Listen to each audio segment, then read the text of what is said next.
தரணி வாழ் தமிழர்களின் இதய ஒலி தமிழன் 24.com. வணக்கம். தமிழன் 24வின் இன்றைய செய்தி அறிக்கை. முதலில் உள்நாட்டு செய்திகள். நாட்டில் புதிய விடயங்களை ஐதேகவே கொண்டு வருகிறது. நாட்டில் எப்போதுமே புதிய திட்டங்களை ஐக்கிய தேசிய கட்சியை கொண்டு வருவதாக பிரதமர் ரணில் விக்ரமசிங்கே தெரிவித்துள்ளார். ஐக்கிய தேசிய கட்சியின் உத்தியோகபூர்வ செயலி நேற்று கட்சியின் தலைமையகத்தில் அறிமுகப்படுத்தப்பட்டுள்ளது. இந்த நிகழ்வில் பங்கேற்று உரையாற்றுகையில் அவர் இதனை குறிப்பிட்டுள்ளார். புதிய விடயங்களை அறிமுகப்படுத்தும் நடைமுறை மகாவலி திட்ட காலத்திலிருந்தே நடைமுறையில் இருப்பதாகவும் அத்துடன் புதிய தொழில்நுட்பங்களை அறிமுகம் செய்வதிலும் ஐதேகவே முன்னிலையில் இருப்பதாகவும் அவர் கூறியுள்ளார். இலங்கையில் ஒரு கட்சி தமது செயலியை வெளிப்படுத்துவது இதுவே முதல் முறை என்பதோடு முன்னாள் ஜனாதிபதி ஆர் பிரேமதாசின் 92வது பிறந்த தினத்தை முன்னிட்டே இந்த நிகழ்வு ஏற்பாடு செய்யப்பட்டுள்ளதாகவும் அவர் குறிப்பிட்டுள்ளார். 201 ஏக்கர் காணி நாளை விடுவிப்பு. யாழ்ப்பாணம் வலிவடக்கு இராணுவ உயர் பாதுகாப்பு வலயத்திற்கு உட்பட்டிருக்கும் பொதுமக்களது காணிகளில் மேலும் 201 ஏக்கர் விடுவிக்கப்பட்டுள்ளது. இதன்படி நாளை 25ஆம் தேதி காங்கேசந்துறை புகையிரத நிலையத்திற்கு அண்மையில் இடம்பெறும் நிகழ்வில் வைத்து பாதுகாப்பு அமைச்சின் செயலாளர் கருணா சேன ஹெட்டியாராட்சி இக்காணி விடுவிப்பு தொடர்பாக உத்தியோகபூர்வமாக அறிவிப்பதுடன் உரியவர்களிடம் காணி பத்திரங்களையும் வழங்கவுள்ளார். இவ்விடயம் தொடர்பாக மேலும் தெரிய வருவதாவது: வலிவடக்கில் உள்ள J233, J234, J235 மற்றும் J236 குறும்பச்சிட்டி, கட்டுவன் மற்றும் வருத்தலை விளான் ஆகிய பகுதிகளில் 201 ஏக்கர் காணிகளே இவ்வாறு பாதுகாப்பு அமைச்சின் செயலாளரால் விடுவிக்கப்பட உள்ளன.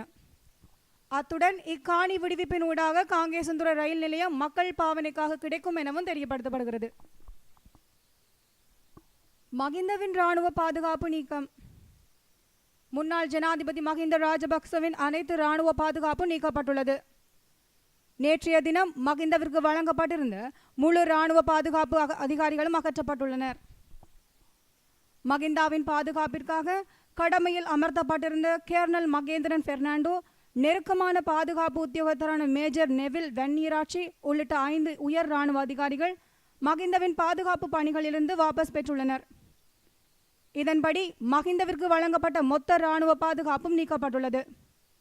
மகிந்தவிற்கு பாதுகாப்பு வழங்கிய இராணுவ உத்தியோகத்தர்கள் மற்றும் அதிகாரிகள் பல்வேறு கட்டங்களாக வாபஸ் பெற்றுள்ளனர். புகையிரதம் முன் பாய்ந்து இளம் யுவதி தற்கொலை. யாழ் மீசாலை பகுதியில் புகையிரதம் முன் பாய்ந்து இளம் யுவதி ஒருவர் தற்கொலை செய்து கொண்டுள்ளார். இச்சம்பவம் நேற்று இரவு 8 மணி அளவில் இடம்பெற்றுள்ளது. யாழ்ப்பாணத்திலிருந்து கொழும்பு நோக்கி சென்ற புகையிரதத்தில் குறித்த யுவதி பாய்ந்து தற்கொலை செய்து கொண்டுள்ளார். யாழ் மீசாலை வீரசிங்க மகாவித்தியாலயத்தில் 2014ஆம் ஆண்டு உயர்தர பிரிவில் கல்வி கற்ற 20 வயதான செல்வரத்தினம் புனிதா என்பவரை இவ்வாறு தற்கொலை செய்து கொண்டுள்ளார். இதேவேளை தற்கொலைக்கான காரணம் இதுவரை வெளியாகாத நிலையில் மேலதிக விசாரணைகள் போலீசாரால் மேற்கொள்ளப்பட்டு வருகின்றன. அவன்கார்ட் கப்பலில் இருந்த வெளிநாட்டவர் கைது. காலி துறைமுகத்தில் நிறுத்தி வைக்கப்பட்டுள்ள அவன்கார்ட் நிறுவனத்திற்கு சொந்தமான கப்பல் ஒன்றிலிருந்து வெளிநாட்டவர் ஒருவரை இன்று கைது செய்துள்ளதாக தெரிவிக்கப்பட்டுள்ளது. குறித்த நபர் யுக்ரைன் நாட்டைச் சேர்ந்தவர் என்று குறிப்பிடப்பட்டுள்ளது. குற்றப்புலனாய்வு பிரிவு திணைக்கள அதிகாரிகளாலே குறித்த நபர் கைது செய்யப்பட்டுள்ளதாக தெரிவிக்கப்படுகின்றது. தொடர்பென இந்திய செய்திகள். பீகாரில் 4 மாவோயிஸ்டுகள் கைது. பீகாரில் 4 மாவோயிஸ்டுகளை போலீசார் கைது செய்துள்ளனர். இது தொடர்பாக ஓரங்காபாத் மாவட்ட காவல்துறை கண்காணிப்பாளர் பாபுராம் கூறியதாவது: இந்த மாவட்டத்தில் உள்ள வெவ்வேறு கிராமங்களில் இருந்து கிருஷ்ணா ஜாதவ், இந்திராஜித் ஜாதவ், குருஜி என்கிற ராஜ்பாலி, இந்திரா ஜாதவ் என்கிற மாருதி ஆகிய 4 மாவோயிஸ்டுகள் கைது செய்யப்பட்டுள்ளனர். அவர்களிடமிருந்து 7 செல்பேசிகள், 400 மீட்டர் வயர், மின்னணு சாதனங்கள் ஆகியவை பறிமுதல் செய்யப்பட்டன. கடந்த சில தினங்களுக்கு முன்பு கன்னிவடி தாக்குதலில் சிஆர்எஃப் வீரர் ஒருவர் கொல்லப்பட்ட சம்பவத்தில் இவர்கள் 4வரும் தொடர்புள்ளது. இது தவிர வேறு சில சம்பவங்களிலும் இவர்களுக்கு தொடர்பு இருப்பது விசாரணையில் தெரிய வந்துள்ளது என்றார். மோசமான கட்சியில் நல்ல அரசியல்வாதி. சுவாமி பிரசாந்த் மௌரியா நல்ல அரசியல்வாதிதான். ஆனால் அவர் இதுவரை இருந்த பகுஜன் சமாஜ் கட்சி மோசமானது என்று உத்தரப்பிரதேச மாநில முதல்வர் அகிலேஷ் யாதவ் விமர்சித்துள்ளார். பகுஜன் சமாஜ் கட்சியின் மூத்த தலைவரும் உத்தரப்பிரதேச மாநில சட்டப்பேரவை எதிர்க்கட்சி தலைவருமான சுவாமி பிரசாந்த் மௌரியா கட்சியிலிருந்து புதன்கிழமை விலகினார்.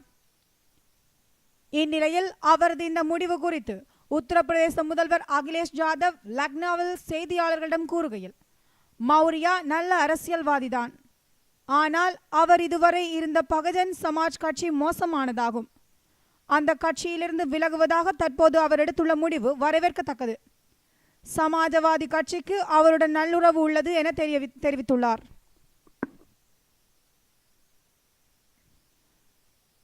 கட்டிக்காக்க வேண்டிய ஜனநாயகத்தை முதல்வர் காலடியில் போட்டு மிதிக்கிறார். கட்டி காப்பாற்ற வேண்டிய ஜனநாயகத்தை முதல்வர் ஜெயலலிதா காலடியில் போட்டு மிதிக்கிறார் என்று கருணாநிதி குற்றம் சாட்டியுள்ளார். இது குறித்து திமுக தலைவர் கருணாநிதி வெளியிட்டுள்ள அறிக்கையில், கவர்னர் உரைக்கு முதலமைச்சர் பதில் கூறும் நாளில் கடைசியாக எதிர்க்கட்சி தலைவர் பேசிய பிறகுதான் முதலமைச்சர் கவர்னர் உரைக்கு பதிலளித்து பேசுவது வழக்கம். மரபு எத்தனையோ ஆண்டு காலமாக இந்த மரபுதான் பின்பற்றப்பட்டு வருகிறது என அவர் மேலும் தெரிவித்துள்ளார். துப்பாக்கியை வைத்து செல்ஃபி எடுத்தவர் பலி. இந்தியாவின் பஞ்சாப் மாநிலம் பதான்கோட்டையைச் சேர்ந்த மாணவர் ரமன் கிதீப் வயது 11வது படித்து வருகிறார். சனிக்கிழமை பள்ளியை முடித்துவிட்டு வீட்டிற்கு வரும் வழியில் துப்பாக்கியை தலையில் வைத்து சுட்டுக் கொல்வது போல செல்ஃபி எடுக்க முயற்சி செய்திருக்கிறார். அப்போது தவறுதலாக தோட்டா தெரித்து உயிரிழந்து விட்டார். ரமன் சிங் தீப் அந்த வைத்திருந்த துப்பாக்கி அவரது அப்பாவினுடையது. லைசன்ஸ் பெற்று தன் தந்தை வாங்கி வைத்திருந்த துப்பாக்கியை செல்ஃபி மோகத்தால் எடுத்து வைத்திருந்திருக்கிறார் மகன். ஆனால் விளையாட்டு விபரீதமாக இறந்து விட்டார். உலகம் முழுவதும் செல்ஃபி மோகத்தால் பலர் விதவிதமாக முயற்சி செய்து இறந்து வருவது குறிப்பிடத்தக்கது. மாணவி தூக்கிட்டு தற்கொலை. சென்னை கொருகுப்பேட்டை ஆர்கே நகர் பகுதியைச் சேர்ந்தவர் கல்யாணகுமார். இவர் தனியார் நிறுவனத்தில் வேலை பார்த்து வருகிறார். இவருடைய மகள் அப்பகுதியில் உள்ள தனியார் கல்லூரியில் கல்வி கற்கிறார். கடந்த சில மாதங்களுக்கு முன்பு கீதாவுக்கு வங்கியில் வேலை வாங்கி தருவதற்காக புதுவண்ணார்பேட்டை வஉசி நகரைச் சேர்ந்த ஜெயக்குமார் என்பவரிடம் கல்யாணகுமார் 1 லட்சத்தை கொடுத்திருந்ததாக கூறப்படுகிறது. இதற்கிடையில் மகளின் கல்லூரி கட்டணம் செலுத்தவே அவரிடம் பணம் இல்லை. இதனால் ஜெயக்குமாரிடம் சென்று மகளின் வங்கி வேலைக்காக தான் கொடுத்த பணத்தை திரும்ப தரும்படி கேட்டார். ஆனால் ஜெயக்குமார் பணத்தை திருப்பி கொடுக்காமல் காலம் தாழ்த்தி வந்தார். இதனால் கல்லூரி கட்டணம் செலுத்த முடியாததால் கீதாவால் கல்லூரிக்கு செல்ல முடியவில்லை. இதில் மனமுடைந்த கீதா நேற்று முன்தினம் இரவு வீட்டில் யாரும் இல்லாத நேரத்தில் தூக்கு போட்டு தற்கொலை செய்து கொண்டுள்ளார்.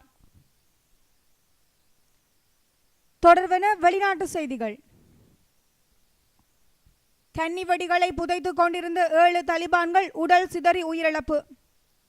ஆப்கானிஸ்தானில் தலிபான்கள் ஆதிக்கம் நாளுக்கு நாள் பெருகி வருகிறது.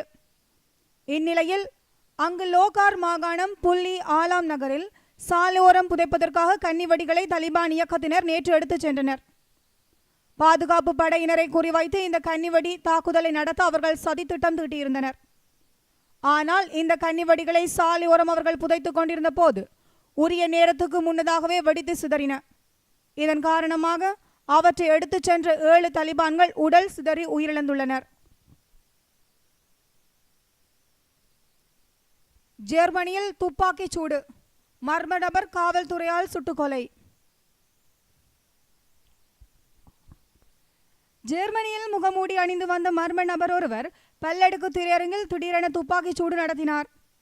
இதில் 50க்கும் மேற்பட்டோர் காயமடைந்த நிலையில் அந்த மர்ம நபரை காவல்துறையினர் சுட்டுக் கொன்றனர். ஜெர்மனியின் வியட்ஹாம் நகரில் ஒரே வளாகத்தில் உள்ள பல திரையரங்குகளை கொண்ட பல்லடுக்கு திரையரங்கில் நேற்று பொதுமக்கள் திரைப்படம் பார்த்து கொண்டிருந்த போது உள்ளூர் நிலவரப்படி பிற்பகல் 3 மணி அளவில் துப்பாக்கியுடன் உள்ளே முகமூடி அணிந்து வந்த நபர் திரைப்படம் பார்த்து கொண்டிருந்தவர்களை நோக்கி துப்பாக்கியால் சுட்டார். இதனால் பீதியடைந்த மக்கள் அங்கிருந்து தப்பி ஓடினர். இதையடுத்து மர்ம மனிதன் திரையரங்கில் பதுங்கிக் கொண்டான்.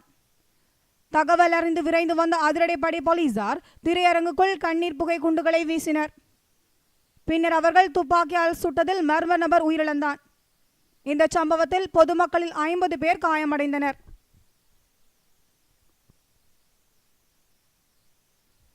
சீனாவில் ஆலங்கட்டி மழையுடன் சூறாவளி. சீனாவின் கிழக்கு பகுதியில் ஜியாங்சு மாகாணத்தில் நேற்று பருவநிலையில் அதிரடி மாற்றங்கள் ஏற்பட்டன. சில இடங்களில் பலத்த மழை பெய்தது. இன்னும் சில இடங்களில் ஆலங்கட்டி மழை பெய்தது. சில இடங்களில் மணிக்கு 125 கிலோமீட்டர் வேகத்தில் பலத்த சூறாவளி வீசியது. இவை தொடர்பான சம்பவங்களில் 98 பேர் உயிரிழந்துள்ளனர். சுமார் 800 பேர் படுகாயம் அடைந்தனர். ஹெல்மெட் அணியாமல் மோட்டார் சைக்கிள் ஓட்டி மாட்டிக்கொண்டார் கம்போடிய பிரதமர்.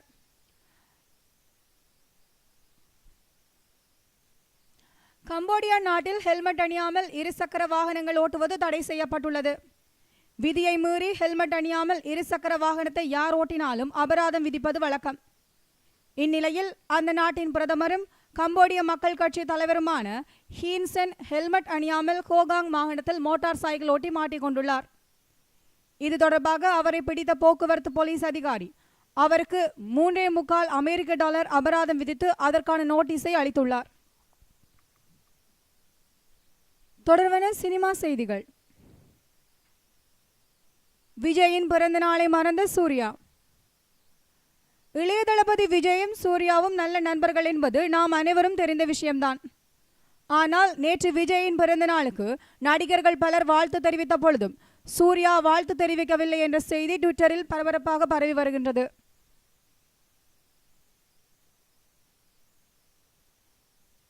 மீண்டும் கமல் படத்தில் ரம்யா கிருஷ்ணன். தற்போது கமல் நடிப்பில் தயாராகி வரும் படம் சபாஷ் நாயுடு. இப்படத்தை பிரபல மலையாள இயக்குனர் DK ராஜீவ்குமார் இயக்கி வருகிறார். ஸ்ருதிகாசன் தனது அப்பா கமலுடன் முதல் முறையாக இணைந்து நடிக்கிறார். மேலும் இப்படத்தில் கமலின் இளைய மகளான அக்ஷரா ஹாசன் உதவி இயக்குநராக பணியாற்றி வருகிறார். மேலும் 2ஆம் முறையாக இப்படத்தில் ரம்யா கிருஷ்ணன் கமலுடன் இணைந்து நடித்து வருகிறார். அதாவது இப்படத்தில் கமலுக்கு மனைவியாக ரம்யா கிருஷ்ணன் நடித்து வருகிறாராம்.